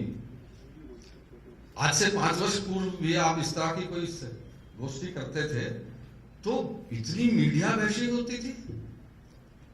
कुछ लोग मीडिया को नकारते ही नकारते थे और कुछ लोग मीडिया को बचाते ही बचाते थे, डिफेंड ही करते थे। ये जब 1.5 दिन के विमर्श हुआ, इसमें मीडिया बैशिंग थोड़ी सी हुई, बहुत कम हुई, लगभग 0 के बराबर हुई, और मीडिया को डिफेंड करने की बात तब आती जब मीडिया बैशिंग होती, मीडिया के बारे में हम नकारात्मक बात करते हैं। ये अपने आप में ऐसा लगता है कि एक सकारात्मक मूल्य व्यवस्था आपके और हम सब के मन में एक स्थापित हो चुकी है कि मूल्यों के बारे में चिंता करना और मूल्यों को ऐसा एक अपने जीवन में स्थान देना जिससे एक सकारात्मकता बने। ना केवल मूल्यों की पहचान करना, अच्छे मूल्यों को पहचानना, उनको अपने व्यक्तित्व में डालना, परंतु मूल्यों के संबंध में अपने को आगे बढ़ने का भी एक हमारे यहाँ ऐसा लगता है कि संकल्प, हम सब लोग संकल्पित हैं। We are all destined to improve our value systems. ये 1.5 दिन के संघर्ष के बाद, ये समविमर्श के बाद ये सारा निकलता है। और मैं पूरा तो नहीं सुन सका, परंतु जितना मैंने सुना और जितना मैंने देखा, रिपोर्टिंग में देखा, और जितना मैंने ऑडियो रिकॉर्डिंग में सुना, ऐसा लगता है कि हम सब लोग मूल्यों के प्रति काफी संवेदनशील हो चुके हैं। और संवेदनशील हो चुके हैं तो मूल्यों की पहचान करना कि कौन से मूल्य जो है वो, मैं मीडिया कर्मी होने के नाते, विभिन्न प्रकार के मीडिया कर्मी, डॉक्टर निमोधर अलग तरह की मीडिया कर्मी है जो एक संस्था के लिए मीडिया को ऐसा मैनेज करते हैं कि वो संस्था लोकहित में काम करे, संस्था लोकहित में काम करे और उसका लोकहित का पक्ष सबके पास जाए, जो उसका सकारात्मक पक्ष है वो वहां पर जाए। सुभाष सूद जी ने भी ऐसा ही अनुभव अपने किए हुए हैं और उनको प्रैक्टिस में लाया है। यहाँ पर इतने समाचार पत्रों के और चैनल्स के पत्रकार बैठे हैं, उनके मन में भी आज ये है कि उनको जो काम करना है वो श्रेष्ठ काम करना है, नॉर्मल काम नहीं करना है। जितना काम उन्होंने कल किया है उससे बेहतर काम आज करना है। इसके लिए कौन सी वैल्यू चाहिए भाई? इसके लिए तो मानव की वैल्यू चाहिए, मनुष्य की वैल्यू चाहिए। एक बच्चा जो 5 वर्ष का है वो 6 वर्ष का जब होता है तो पहले से बहुत बेहतर होता है, वो एक बेहतर नागरिक बनने की प्रक्रिया में कई कदम ले चुका होता है। तो क्या वो कदमों को हम भी ले रहे हैं? ऐसा लगता है कि उन कदमों को हम ले रहे हैं। और या जब ये स्थितियां बनती हैं तो इस जिसको कल कहा गया कि विचारों की घर वापसी या संवाद का स्वराज, संवाद का स्वराज, जब हम यहाँ पर खुले मन से अपने मन की बात करते हैं और न केवल बात करते हैं, दूसरे की बात को सुनते भी। महात्मा गांधी ने जब शिकागो में जो अपना लेक्चर दिया था उसमें कम्युनिकेशन के संबंध में उन्होंने एक वाक्य कहा था, एक वाक्य का आधा हिस्सा कहा था, वो आज यहाँ पर चरितार्थ होता हुआ दिखता है। उन्होंने कहा था कि we don't only tolerate other religions, we don't only tolerate other religions, we respect other religions also. हम केवल दूसरे विश्वासों को, केवल उनको सहते नहीं है, मगर उनकी हमारे मन में श्रद्धा है उनके प्रति। आज हम जब इस तरह का विमर्श करते हैं तो जब हम अपनी बात कह कर बैठते हैं तो दूसरे की बात को सुनते हैं। आज आप आमतौर से जब इस तरह के विमर्श होते हैं तो समापन सत्र में कुछ आयोजक ही रह जाते हैं, मंच पर बोलने वाले अध्यक्ष और कुछ आयोजक रह जाते हैं, बाकी तो सब सोचते हैं काम हो गया, मैंने तो बोल लिया, अब मुझे क्या करना। मगर यहाँ तो आप ऐसा लगता है कि सुनने के लिए बैठे हैं और आप अपने विचार को, जो आपको यहाँ से जानकारी मिलेगी, अनूप जी ने जानकारियां दी, पात्रा जी ने जानकारियां दी। आप सब ने अपने अपने स्थान पर अपने अपने अनुभव के अनुसार, अपने अपने एक विचार के अनुसार आपने यहाँ पर कुछ कुछ कहा, और हम सब लोगों ने उसको ना केवल सुना परंतु उसके ऊपर वैचारिक प्रक्रिया भी प्रारंभ की। मुझे लगता है कि संवाद की ये जो एक शैली है वो परिपक्व रूप में यहाँ पर 1.5 दिन में हमारे सामने आई है, और मैं उसके लिए आप सबको बहुत बहुत बधाई, आभार और साधुवाद देता हूँ कि आपने इस तरह के संवाद में हमारी सहायता की। जैसा कि आप मेरे जो साथी इस आयोजन में लगे हुए हैं, हम लोग थोड़ा सा डरे हुए थे क्योंकि हमने एक नया प्रयोग किया। हमने प्रयोग क्या किया कि हमने ये नहीं कहा कि आप एक रिसर्च पेपर पढ़ेंगे या एक रिव्यू पेपर पढ़ेंगे और पेपर आएगा तब आपको पढ़ने दिया जाएगा। और हमने तो जिद करके, आप में से बहुत से लोगों को जिद करके ये कहा कि आप 10-12 बुलेट पॉइंट्स बना करके लाइए। आप जोशी जी इतने वरिष्ठ व्यक्ति हैं मगर उन्होंने भी हमारा आग्रह माना और वो बुलेट पॉइंट्स बना करके लाए। आप लोग बुलेट पॉइंट्स बना करके लाए और जिससे क्या हुआ कि हमारी चर्चा केंद्रित हो गई। और मुझे नहीं लगता कि कभी एक सेमिनार में जिसमें पैरेलल सेशन ना हो, इतने विद्वानों को बोलने का यहाँ पर अवसर प्राप्त हुआ हो जितने यहाँ पर बोले। और हर व्यक्ति ने अपनी दृष्टि से अपनी अपनी बात मूल्यों से संबंधित रखी। और हमने जितना भी बातचीत हुई है, समापन सेशन से पूर्व के जितनी बातचीत हुई है, जितने जितने मुख्य बिंदु आए हैं, उसके आधार पर एक प्रारूप बनाया, एक ड्राफ्ट बनाया है। 12 बिंदु हैं उसमें, 12 मूल्य जो मीडिया और सूचना प्रौद्योगिकी के कर्मियों में जो मूल्य होने चाहिए वो हमने बनाए हैं। और आपको अभी इस कार्यक्रम के बाद एक पृष्ठ है, वो आप सबको वो दिया जाएगा। वो प्रारूप है, वो जो हम इस विमर्श से समझे हैं। हम 4-5 लोगों ने बैठ करके जो इस विमर्श में समझ में आया हमें, हमने उसके बिंदुवार आपको दिए हैं।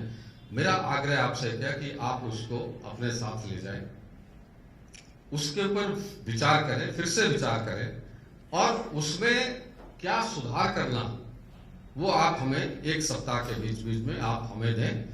आपके जो विमर्श यहाँ पर हुआ उसमें से कुछ रह गया होगा, या आपके पास जो नए बिंदु आते हैं उस पे, या आपके जो नए विचार आते हैं उसके आधार पर आप 1 सप्ताह के अंदर हमें इसका फीडबैक दीजिए, और उसके आधार पर हम फिर एक वैल्यूज जो मीडिया और आईटी के प्रोफेशनल्स में होनी चाहिए, बड़े क्लियर है। हम यहाँ पर आईटी और मीडिया को सुधारने का ठेका नहीं ले रहे। हम नहीं कह रहे कि हम मीडिया को सुधारेंगे, हम आईटी को सुधारेंगे। हम नहीं कह रहे कि मीडिया पर्सन्स को सुधारेंगे, आईटी पर्सन्स को सुधारेंगे। हमारा ये मानना ही नहीं है कि उनको सुधारने की आवश्यकता है। हमारा मानना है कि जैसे हैं वो बहुत अच्छे हैं, उससे बेहतर बनाने के लिए हमने एक वातावरण बनाना चाहिए। जैसे हैं वो बहुत अच्छे हैं, विश्व में बहुत से मीडिया कर्मियों से हमारे मीडिया कर्मी बहुत अच्छे हैं। विश्व में मीडिया से, जितना मीडिया है उससे बहुत अच्छा मीडिया मेरे और आपके देश में है। जितना आईटी के क्षेत्र में ईमानदारी और लोकहित में आईटी का क्षेत्र भारत में काम कर रहा है, उतना शायद और किसी देश में नहीं करता होगा। हर एक देश में जब भी हम देखते हैं तो मार्केटिंग की वैल्यू पहले होती है, हमारे देश में लोकहित की वैल्यू पहले होती है। तो हमारे देश में और आगे कैसे बढ़ना, इसके लिए और एक जो मीडिया और सूचना प्रौद्योगिकी के जो मूल्यों पर हमारा जो एक सहमति बनेगी या बनी, उसको हम प्रस्तुति करेंगे जब एक बड़ा विमर्श होने जा रहा है। जीवन मूल्य 17, 18, 19 अप्रैल को मध्य प्रदेश सरकार के संस्कृति विभाग और माखनलाल चतुर्वेदी पत्रकारिता विश्वविद्यालय और संस्कृति शिक्षा उत्थान न्यास तीनों ने मिलकर एक 3 दिन का बड़ा अंतर्राष्ट्रीय संगोष्ठी का आयोजन भोपाल में किया है, जो कि असेंबली में होगा। हमारे जो विधानसभा नई विधानसभा है उसमें होगा, और बहुत बड़ा होने वाला है, उसमें विदेशी और अपने देश के बहुत से लोग आने वाले हैं। उसमें हम ये प्रस्तुति करेंगे कि हमारे विमर्श से ये निकल के आया कि मीडिया और सूचना प्रौद्योगिकी में यह मूल्यों का प्रतिस्थापना होनी चाहिए, और उसका ये दूसरा स्टेप, आज का पहला स्टेप, दूसरा स्टेप अप्रैल का सेमिनार, और तीसरा स्टेप फिर सिंहस्थ में, कुंभ में, महाकुंभ में, जो कि अंतर्राष्ट्रीय स्तर पर भी बहुत बड़ा एक आयोजन होने वाला है बौद्धिक स्तर पर। तो दो निवेदन हैं।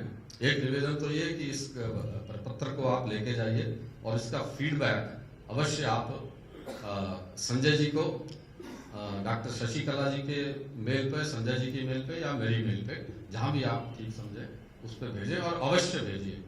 अगर आपको लगता है कि ठीक है तो केवल ये भेजिए कि ठीक है, आपको लगता है कि सारा गलत है तो लिखिए कि सारा गलत है, आप में उसको कुछ सुधार करना है तो वैसा लिखिए, एडिशन करना है, डिलीशन करना है, शब्दों का वो करना है, कृपया लिखिए। हम आपको ऐसा आश्वासन दे सकते हैं कि आपकी जो भी हमें सूचना जानकारी आएगी उसको हम गंभीरता से विचार करके और फिर बैठ करके एक फाइनल पेपर बनाएंगे।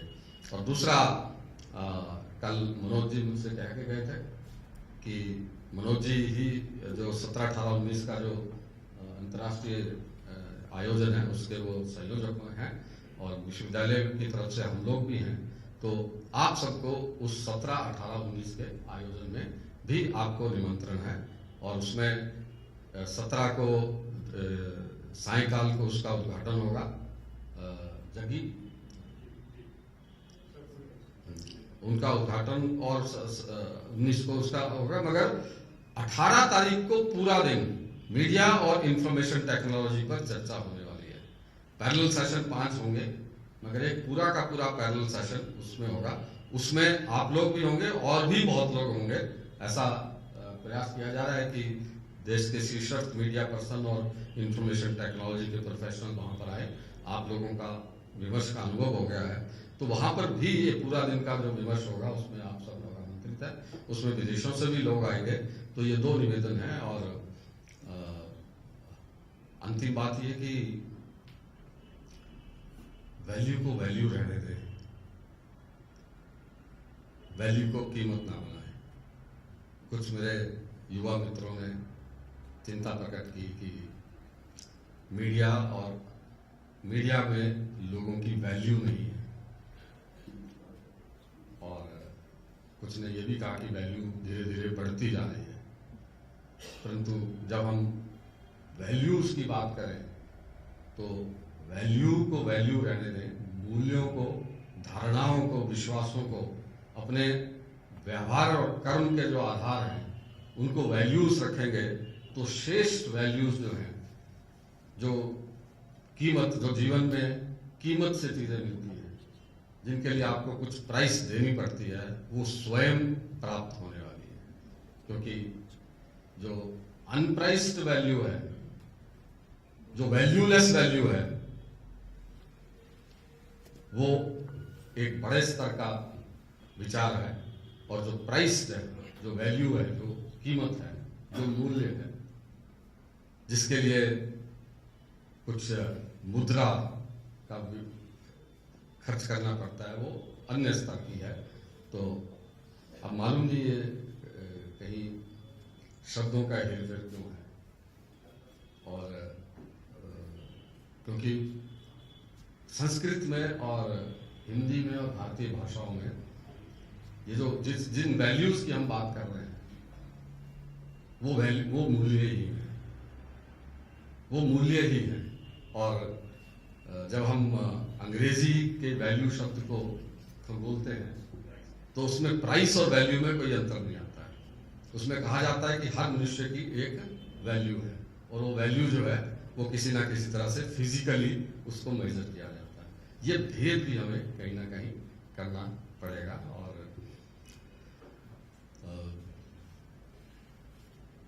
अंतिम बात यह है कि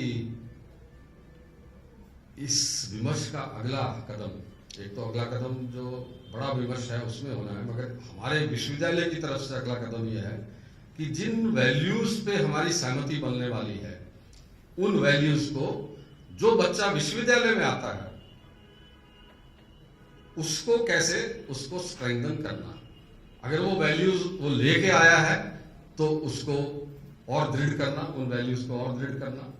अगर वो वैल्यूज लेके नहीं आया तो वो वैल्यूज उसके व्यक्तित्व में कैसे डालना, और एक सामूहिकता में वो वैल्यू सिस्टम जिसकी हम एक सहमति बनाएंगे, वो वैल्यू सिस्टम किस प्रकार से वो उसके न केवल व्यक्तित्व में आए, जब वो प्रोफेशन में जाए तो वो उसके व्यवहार से भी टपके, उसके व्यवहार में भी कहीं ना कहीं से लगे। ये अगले विमर्श का जो हमारे विश्वविद्यालय का विमर्श है उसके लिए हम रखने वाले हैं। आपका बहुत बहुत धन्यवाद। जय भारत। धन्यवाद जी। अब मैं आयोजन समिति की ओर से स्मृति चिन्ह भेंट करने के लिए मैडम शशिकला को आमंत्रित करता हूं कि वे हमारे मुख्य वक्ता श्री अनूप स्वरूप जी को तथा विशिष्ट अतिथि श्री दीपक शर्मा जी को प्रतीक चिन्ह भेंट करें।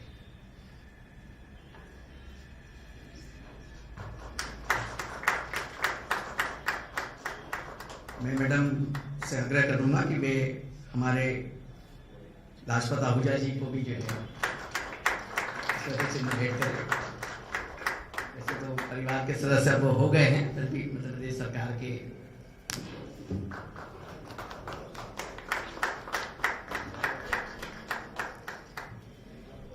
अब मैं आमंत्रित करता हूं डॉक्टर संजय द्विवेदी जी को कि वे आभार प्रदर्शन करें।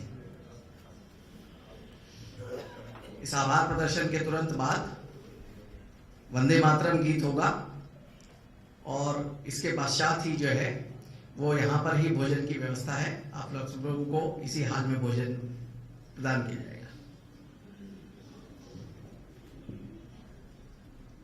इस कार्यक्रम के माननीय मुख्य अतिथि रायपुर स्थित कुशाभाऊ ठाकरे पत्रकारिता विश्वविद्यालय के माननीय कुलपति श्री जोशी जी, आदरणीय कुठियाला सर, अनूप स्वरूप जी, लाजपत जी, दीपक शर्मा जी और इस सभागृह में पूरे देश से आए हुए विद्वज्जन, पत्रकारगण और विश्वविद्यालय परिवार के सभी साथियों, पूरे 1.5 दिन जिस प्रकार का विमर्श हुआ है, जिस प्रकार का मंथन हुआ है विचारों को लेकर के, वो समृद्ध को हम सबने प्राप्त किया है। और सर ने जो एक सूचीकरण किया है विषयों का, उन विषय को लेकर हम आगे जाएंगे। आप सब इस चर्चा का यहाँ समापन न समझें, चर्चा यहाँ प्रारंभ हो रही है, क्योंकि ये जो बात भोपाल से उठी है ये पूरे देश में जानी चाहिए, सब जगह जानी चाहिए और मीडिया और शिक्षा का जो एक विस्तृत संसार है उस तक भी बात पहुंचनी चाहिए। आप सब इस सूचना के संवाहक हैं, इस संविमर्श के संवाहक हैं। आप सबके आगमन के लिए, सहयोग के लिए मैं आप सबका आभारी हूँ। विश्वविद्यालय परिवार के सभी माननीय विभागाध्यक्षों, सभी अधिकारियों, सभी कर्मचारियों और जो प्रत्यक्ष और अप्रत्यक्ष सहयोग हम सबको आप सबने दिया है, उस सबके लिए मैं आप सबके प्रति आभार प्रकट करता हूँ। और बाहर से जो विद्वान आए, अपने समय निकालकर पूरे 2 दिन इस विमर्श में उन्होंने शामिल होकर के हमें मार्गदर्शन दिया, उन सबके प्रति आभार प्रकट करते हैं। आदरणीय जोशी सर हमारे विश्वविद्यालय परिवार के एक प्रमुख अंग है, विश्वविद्यालय के संस्थापक सदस्यों में है, मैं उनके प्रति भी आभार प्रकट करता हूँ। माननीय कुलपति जी के मार्गदर्शन में हम ये सारा काम कर पाए, उनके प्रति तो हम श्रद्धान्वित हैं ही। दीपक शर्मा जी ने आकर के कल भी रहे, आज भी रहे और इस विमर्श में अपना योगदान दिया, उनके प्रति भी आभार। आदरणीय लाजपत जी का बहुत बहुत आभार कि वे कल और आज दोनों दिन हमारे साथ रहे। आप सबके प्रति बहुत बहुत आभार, नमस्कार। आपको भोजन यहीं पे उपलब्ध होगा, आप अपने स्थान पर रहेंगे। बहुत बहुत धन्यवाद।